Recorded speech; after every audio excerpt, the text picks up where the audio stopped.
এইবার আমাদের মুসলমানদের মধ্যে গ্রাম করছে সাধারণত একটা কাজ খুব প্রচলিত আছে, সেটা কি সকালবেলা ঘুম থেকে উঠে মাছ ধরতে যাবেন, এমন কিছু ঘটনা ঘটাইতে হবে যাতে মাছ বেশি পান।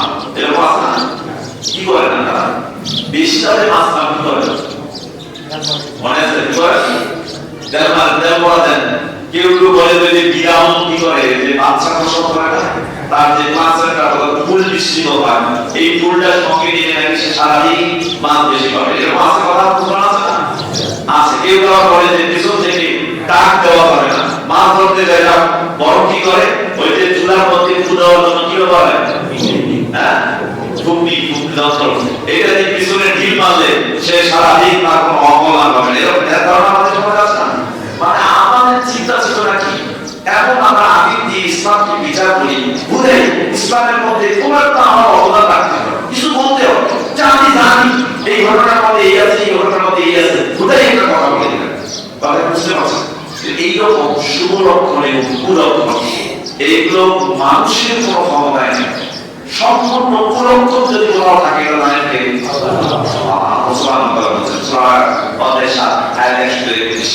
বলছেন সমস্ত কুলক্ষণের রহস্য কার কাছে? আল্লাহর কাছে। ওয়ালাকিন্না আকসারহুম লা ইয়ালামুন, কিন্তু মানুষের অধিকাংশই জানে না, তাই তারা পরস্পরের কথাগুলো বলেছে। জানে সবগুলো কুলক্ষণের ক্ষমতা, সব কুলক্ষণের খবর, রহস্য সব আল্লাহ সুবহানাহু ওয়া তাআলার কাছে। তারপরে কোন মানুষ ভুল করে, অনেক মানুষই না জেনে কিছু করে। সম্মানিত উপস্থিতি, মনে রাখবেন কোন জিনিসের কুলক্ষণ আছে এটা মনে করা শিরকের অন্তর্ভুক্ত। আমাদের নবী মুহাম্মদ রাসূলুল্লাহ সাল্লাল্লাহু আলাইহি ওয়াসাল্লাম আবু দাউদ, তিরমিজি, নাসাই, ইবনে মাজাহ, তারমুজি এবং মিশকাতুল মাসাবি কিতাবুল তিলাওয়াত, জিনিসের কথা সংক্রান্ত এগুলো অধ্যায় রয়েছে। বাউল মাহফিল ওয়াল দিয়ারা, অর্থাৎ কুলক্ষণ সংক্রান্ত প্রবন্ধ আব্দুল সানি দ্বিতীয় পরিচ্ছেদের 4563 নম্বর। আব্দুল্লাহ ইবনে মাসউদ রাদিয়াল্লাহু তাআলা আনহু থেকে বর্ণিত তিনি বলেন রাসূল সাল্লাল্লাহু আলাইহি ওয়াসাল্লাম বলেছেন আতিয়ারাতু শিরকুন ক্বালাহু সালাসান। আল্লাহর নবী তিনবার এই কথা বলেছেন যে দিয়ারা হচ্ছে শিরক, দিয়ারা হচ্ছে শিরক, দিয়ারা হচ্ছে শিরক। দিয়ারাটা কি? দিয়ারা হলো কুলক্ষণ। অর্থাৎ আপনি একটা কোন জিনিস সকালবেলা ঘুম থেকে উঠে জোড়া কান দিয়েছেন, সকালবেলা ঘুম থেকে উঠে জোড়া শালিক বানিয়ে দিয়েছেন, সকালবেলা ঘুম থেকে উঠে একজন অপয়া লোককে দেখছেন। আপনারা বলেন তো কোন লোক অপয়া আছে? আছে। একজন বাঁধি লোক দেখছেন, বাঁধি মানে তার সন্তান হয় না, এরকম লোক দেখছেন। বলেন তো এই তার কোনো বই আছে? আসল লোকটা বাঁধি কে বানাইছে? চিন্তা করেন, যে ক্ষমতা আল্লাহর কাছে, আপনি সেই ক্ষমতা নিয়ে প্রশ্ন করছেন। ওয়াইয়াজালু মান ইয়াশাউ আতিমা, আল্লাহ যাকে ইচ্ছা বন্ধা বানায় দেন, এটা ক্ষমতা কার? অথচ আপনি এইটাকেও প্রশ্ন তুলেছেন। অর্থাৎ এই আতিম, এই বন্ধা মানুষের মধ্যে অকল্যাণ আছে, এটা আল্লাহ বলেন নাই, অথচ আপনি বলেন কি বসে আছেন। তাহলে আপনি কি বলেন? কি বলেন? শিক্ষাটাকে হারাম। মনে রাখবেন কত হারাম। আমাদের নবী মুহাম্মদ রাসূলুল্লাহ সাল্লাল্লাহু আলাইহি ওয়াসাল্লাম সময় কাজ ছিল যেগুলো কাজে মানুষ অভ্যস্ত ছিল, বিশ্বাস করত। আইয়ামে জাহিলিয়াতের থেকে এই মানুষ বিশ্বাস করতে আসতো। আল্লাহর নবী সাল্লাল্লাহু আলাইহি ওয়াসাল্লাম স্পষ্ট করেছেন ইসলাম আসার পরে হাদিসে বুখারী মুসলিম এবং মিশকাতুল মাসাবি কিতাবুল তিলাওয়াত, জিনিসটা কারণে সংক্রান্ত একটা অধ্যায় রয়েছে। বাউল মাহফিল ওয়াল দিয়ারা, অর্থাৎ কুলক্ষণ সংক্রান্ত একটা অনুষ্ঠিত ফাসলুল আউয়াল, প্রথম পরিচ্ছেদে 4585 মাস হলো কি আছে। আবু হুরায়রা রাদিয়াল্লাহু তাআলা থেকে বর্ণিত তিনি বলেন রাসূল সাল্লাল্লাহু আলাইহি ওয়াসাল্লাম বলেছেন লা আদওয়া ওয়ালা হামাতা ওয়ালা সাফরা ওয়ালা নাওয়া ওয়ালা হুলা। পাঁচটা জিনিস ইসলামে নাই। কয়টা জিনিস? পাঁচটা জিনিস ইসলামে নাই। তো নাই মানে কি? এগুলোর উপর বিশ্বাস কোনো মুমিন করতে পারে না। এক, লা আদওয়া, সংক্রমক ব্যাধি বলে কোনো রোগ নেই, কোনো ব্যাধি নেই। অর্থাৎ রোগের নিজের সংক্রমণ করার ক্ষমতা নেই। একটা রোগের ক্ষমতা আছে যে আপনাকে ধরেছে ওই লোকটা আমাকে ধরবে, অথবা আমাকে ধরেছে সেটা আপনাকে ধরবে। রোগ আল্লাহ তাকে চান তাই, আল্লাহ যদি না চান, ইচ্ছা না করেন, তাহলে হবে। করোনা ভাইরাসের সময় আমরা দেখেছি, এটা নিয়ে আমরা কথা বলেছি, এরকম বিভিন্ন রকম মহামারী আসে, আমরা স্পষ্ট করেছি। একটা ভাইরাসের ক্ষমতা, একটা ভাইরাসের ক্ষমতা নাই যে এই ভাইরাসটা সবাইকে আক্রমণ করবে। যার তাকদীরে আছে, যার কপালে লেখা আছে, সে ছাড়া এই ভাইরাস কাউকে তাই এটা কার কাছে? আল্লাহর কাছে নিয়ম ঠিক। তাহলে এই ভাইরাসের কোনো ক্ষমতা নেই। ওদের সংক্রামক ব্যাধি বলে কোনো কথা ইসলামে নেই। আল্লাহ যদি চান একটা ভাইরাস দিয়ে পৃথিবীর সব মানুষকে আক্রমণ করতে পারেন, একটা জায়গায় তিনি ভাইরাস দিয়ে ওই এলাকার মানুষকে আবদ্ধ করে রাখতে পারেন। এই জন্য এগুলোর ইতিহাস আছে, হাদিসে স্পষ্ট বর্ণিত হয়েছে। যে এলাকায় আক্রান্ত হয় ওই এলাকার লোক বাইরে যাবে না, বাইরের লোক ওই এলাকায় যেতে পারবে না। এগুলো নিয়ম নীতি আল্লাহ সুবহানাহু ওয়া তাআলা বিশ্বনবী মুহাম্মদ রাসূলুল্লাহ সাল্লাল্লাহু আলাইহি ওয়াসাল্লামের মাধ্যমে আমাদের জানিয়ে দিয়েছে। কিন্তু রোগের নিজস্ব কোনো ক্ষমতা কাউকে আক্রমণ করা নেই। এটা আল্লাহ তাআলা আহওয়া ওয়ালা আহামাতা। ভোরবেলা ঘুম থেকে ওঠার আগে আপনি দেখবেন পেঁচা রাখে, কিছু পাখি আছে যে আমার অন্যরকম একটা ভয়ঙ্কর আওয়াজ করে, তো আমরা মনে করি কি হঠাৎ ঘুম থেকে ভেঙে উঠে যদি পেঁচার আওয়াজ শুনে তখন মনে করেন যে না তো গরম হবে। ভোরবেলা ঘুম থেকে উঠে কাকের আওয়াজ শুনলেন, 1000 কাক চিল্লাচ্ছে, কি হলো? সেদিন এক লোক বলতেছে জানেন আমার নানা যখন মারা যায় আমি টের পাইছি। কেন? ভাই একদিন আগে টের পাইছি। কিভাবে টের পাইছি? ভাই আমার নানা যখন মারা যায় অসুস্থ, প্রথম দিন মনে হয় যে 500 কাক চিল্লাইছে। যেদিন সকালবেলা ভোরবেলা মারা গেল, বিশ্বাস করবেন না 500 কাকের সাথে আরো 500 কাক যোগ দিয়ে 1000 কাক চিল্লাচ্ছে। তারপরে বিশ্বাস করছি তারা আমার শেষ। আমি বলতে আলহামদুলিল্লাহ আস্তাগফিরুল্লাহ। কাক চিল্লানোর মধ্যে আপনার নানার মৃত্যুর কোনো সম্পর্ক নেই। মৃত্যু যখনই হবে মৃত্যুর জন্য একটা স্পেসিফিক টাইম দেওয়া আছে, লা ইয়াকুল ওয়ালা তাআলা, যেটা একটা আপনি অতিক্রম করতে পারবেন না এবং ওই সময়টা আপনাকে অতিক্রম করতে পারবে না। মৃত্যুর এই ক্ষমতা নাই। মৃত্যু যখনই তখনই তার ইচ্ছায় আল্লাহ সুবহানাহু ওয়া তাআলা ইচ্ছা। আপনি এখানে আছেন অথচ মৃত্যু হবে আপনার কবরে। জীবনে কল্পনা করেন আর আশ্চর্য হয়ে যায় ওই ব্যক্তির জন্য, যে ব্যক্তি আমাদের এলাকায় এই পাশে আমার দক্ষিণ বংশ, জীবনে দেখা যায়নি। আমি অবাক হয়ে গেছি সেই দিন, জীবনে দেখা যায়নি। ছিল প্রায় 60 উপরে, 60 বছরের উপরে একজন বৃদ্ধ মানুষ ছেলেদের ডাকে ঢাকা গেল, গিয়ে নেমে ট্রাকের সাথে অ্যাক্সিডেন্ট হয়। চিন্তা করছি আল্লাহ নবী সাল্লাল্লাহু আলাইহি ওয়াসাল্লাম বলেছেন সালাত সাইয়্যিদ পাঁচশো ইনশাআল্লাহ। রাসূল সাল্লাল্লাহু আলাইহি ওয়াসাল্লাম ইয়া আরদ যা আরদি বিআরদ জাআলাহু ফিহা আদাব। আল্লাহ নবী বলেছেন আল্লাহ যদি কোনো ব্যক্তির মৃত্যু কোনো স্থানে রাখে, তোকে ওই স্থানে যাওয়ার জন্য তাকে একটা প্রয়োজন দিয়ে দিবেন এবং সে সেই প্রয়োজন অনুযায়ী সেই জায়গায় যাবে এবং সেখানে তার মৃত্যু হবে। আল্লাহু আকবার। চিন্তা করছেন আপনি, যার মৃত্যু যেখানেই সেখানে আল্লাহ তাকে প্রয়োজন করে দিয়ে যাওয়া হবে, সে যাবে সেখানে তার মৃত্যু হবে।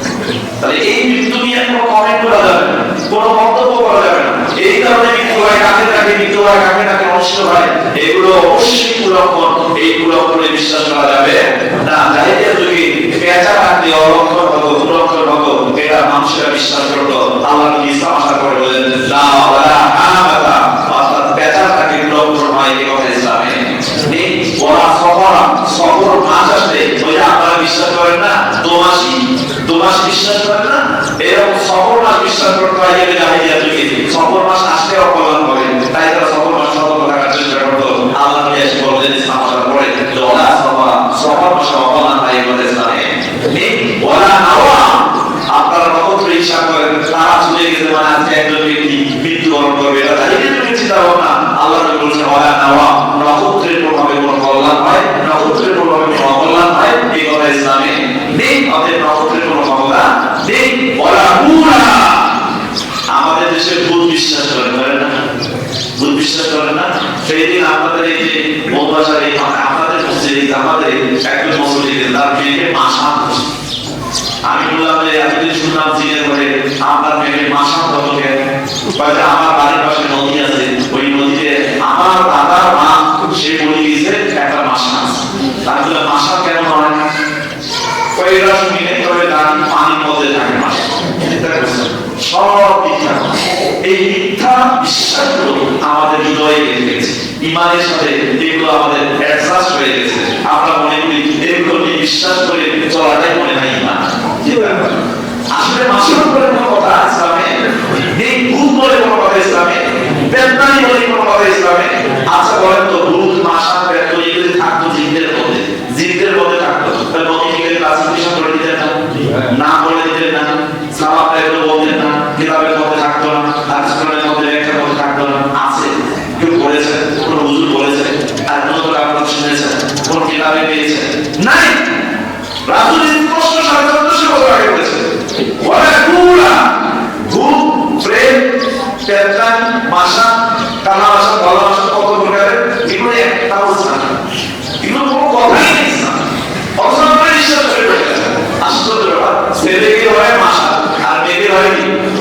তাহলে মেয়েকে ধরে মাসা, ছেলেকে ধরে কি বড়ি ধরে, আমরা এভাবে বড়ি বড়ি আমাদের ধরে প্যান্তানি ধরে, তাই না?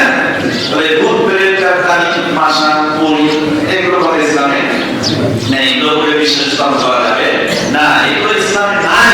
ঈমান আপনার এইভাবে অটুট রাখতে হবে, এই কথাগুলো ইসলামে নাই, নবী বলেছেন। অতএব এগুলোর উপর কোনো বিশ্বাস স্থাপন করা যাবে না। নবীরা যখন আপনাকে বলে যে আপনার মেয়েকে মাসা বলেছে, আপনি কেন বিশ্বাস করলেন? কেন বললেন? হ্যাঁ, মানুষের জিনের মধ্যে শয়তান আছে, বন্ধ করে একটা জিন আপনার সাথে আছে, সে আপনার অনিষ্ট করতে পারে। জিনেরা, জিনদের মধ্যে দুষ্ট জিন আছে যে আপনার অনিষ্ট করতে পারে। এই অনিষ্ট থেকে বাঁচার জন্য কিছু আমল আছে, সেগুলো আপনি করেন, সেগুলোর লক্ষণ আছে, সেই লক্ষণ দিয়ে বোঝা যায়, সেই লক্ষণ অনুযায়ী তাদের উপরে আপনি আমল কি করে তাদেরকে প্রতিহত করতে পারবেন। কিন্তু আসলে ইসলামে যেগুলো নাই সেগুলো বিশ্বাস করা যাবে না। কথা বুঝতে পারছেন? তাহলে ইসলামে এই পাঁচটা বিষয় নাই, আমরা এই পাঁচটা বিষয় কথা রাখবো। আমাদের ইমান যে মন থাকে, যে কথাগুলো ইসলামে নাই সেগুলো আমরা কখনো বিশ্বাস করবো না। তবে মনে রাখবেন, কুলক্ষণের মধ্যেও কিছু শুভ লক্ষণ আছে না? শুভ লক্ষণ আল্লাহ নবী সাল্লাল্লাহু আলাইহি ওয়াসাল্লাম দিন বলুন, হাদিসটা আসছে বুখারী মুসলিমে, মিশকাতুল মাসাবি কিতাব তিবওয়াতুকা, চিকিৎসা খারাপ করার সম্পর্কে বলা হয় যে মানব দিয়া কুলক্ষণ করার সম্পর্কে বলছে রয়েছে। আল্লাহ সুবহানাহু ওয়া তাআলা বলেছেন 4500 মাস নামাজ। আবু হুরায়রা রাদিয়াল্লাহু আনহু থেকে বর্ণিত বলেন, রাসূল সাল্লাল্লাহু আলাইহি ওয়াসাল্লাম বলেছেন, লা ইয়ার কোন কুলক্ষণ নেই, কোন কুলক্ষণ নেই, ওয়াইউল আলবাদ, তবে কুলক্ষণ মানুষ যেটা পড়ে তার মধ্যে খালটা হচ্ছে উত্তম, খালটা হচ্ছে কি উত্তম। সাহাবারা বললেন, কথা পানি আর রাসূলুল্লাহ, আপনার খালটা কি? খালটা কি? তখন তিনি বললেন, আল কালিমাতুস সালিহা, কিছু ভালো কথা, মানুষের অভিজ্ঞতা থেকে কিছু ভালো কথা বলে যে আমরা দেখেছি এই জিনিসটার ফলাফল এরকম হয়েছে, যার কারণে এদের ফলটা মিশ্র, অথবা আমরা জানি এই ঘটনার প্রেক্ষিতে এই ঘটনাটা হয়, এই ঘটনার রেজাল্ট এইটা হয়, যে কথাগুলো ভালো, অর্থাৎ যে কথার মধ্যে কোনো অকল্যাণ নাই, কি আছে? কল্যাণের আশা আছে, সেই কথাগুলো ভালো। তবে শুভ লক্ষণটা ভালো, কুলক্ষণ কখনোই ভালো নয়, এটা বিশ্বাস করা যাবে না, এর পরিমাণ করা যাবে না। এই বিষয়ে কোনো কথা এবং কোনো শুরু করে আপনার কুলক্ষণ রয়েছে, কোনো বস্তুটা গ্রহণ করে কুলক্ষণ হয়, এগুলো কোনো মুসলমান যদি বিশ্বাস করতে পারে না। একটি বিরোধ থাকার ক্ষমতা আল্লাহ আমাদের দান করেন। চার নম্বর বিষয়, আমরা পছন্দ করবো কার নামে? আজকে ফেসবুকে দেখলাম একটা মেয়ে স্বীকারোক্তি দিচ্ছে কতবার কতজনের সাথে জেনা করছে তার সাথে। তখন মেয়েটা স্বীকার দিচ্ছে, একটি স্কুল শিক্ষিকা, ফেসবুকে দেখলাম স্কুল শিক্ষিকা দিনাজপুরে, সে স্বীকারোক্তি দিচ্ছে কত জায়গায় কতজনের জায়গার সঙ্গে সে কত জায়গায় রাত কাটিয়েছে, কতবার মিলিত হয়েছে, সব তার স্বামীকে স্বীকার করছে। তখন তার স্বামী বলছে আমার মাথায় হাত রেখে বলছে, তখন বলা বলেছে সন্তানের মাথায় হাত রেখে বলছে আমি এই করছি। তাহলে বলে তো দুইটা কসমের বলছে ঠিক আছে, আমাদের দেশে এরকম চলিত আছে, তোর সবার মাথায় হাত দিয়ে কসম করে, এগুলো বলি না আমরা, রিডিং না, তোর সবার হাতে বা তোর সবার মাথায় হাত রেখে কসম করো। বাচ্চার মাথায় হাত রেখে কসম করা, স্বামীর মাথায় হাত রেখে কসম করা, মানুষের কসম করা, তাদের জিনের কসম করা, ভূতের কসম করা, তারপরে হচ্ছে বস্তুর কসম করা, প্রাণীর কসম করা, আসমানের কসম করা, সূর্যের কসম করা, যত কসম আল্লাহ যত কসম করবে, যত কসম অন্য কোন সৃষ্টির নামে হবে, সবগুলো হবে কুফর এবং শিরক, কুফর এবং শিরক। দেবী তাদের শাস্ত্রের সাথে কাছারি এটা আইনানি মানজুর বা তার কসম করা নাম করা সম্পর্কে একটা অধ্যায়ের কথা জানি। দ্বিতীয় বলছে 3419 নম্বর হাদিস, এই আজকে সেই নামে সঙ্গে 6204 নম্বর হাদিস। ওখানে আমি রাখলাম তাহলে আজকে কথা বলছি আজকে মুতাসাল্লাহ সাহিহ। আজকে আপনাদের জবাব দিয়ে আমাদের আনহাকে বর্ণনা দিয়ে বলেন, রাসূল সাল্লাল্লাহু আলাইহি ওয়াসাল্লাম বলেছেন, মান হারাকা বিগাইরিল্লাহ ফাকাদ কাফার, যে ব্যক্তি আল্লাহকে বাদ দিয়ে অন্য কারো নামে শপথ করেছে সে কুফরি করেছে। অকিরিয়ায় নকল করেছে ফাকাদ কাফার ওয়া আশরাকা, সে কুফরিও করেছে শিরকও করেছে। কথা বুঝতে পারছেন? তাহলে আমি এখন ফিরে যাই ওই পূর্বের কথায়, যে কথা আলোচনা করলাম সবগুলো কথা এবং বিশ্বাসের মধ্যে আকীদায় শিরক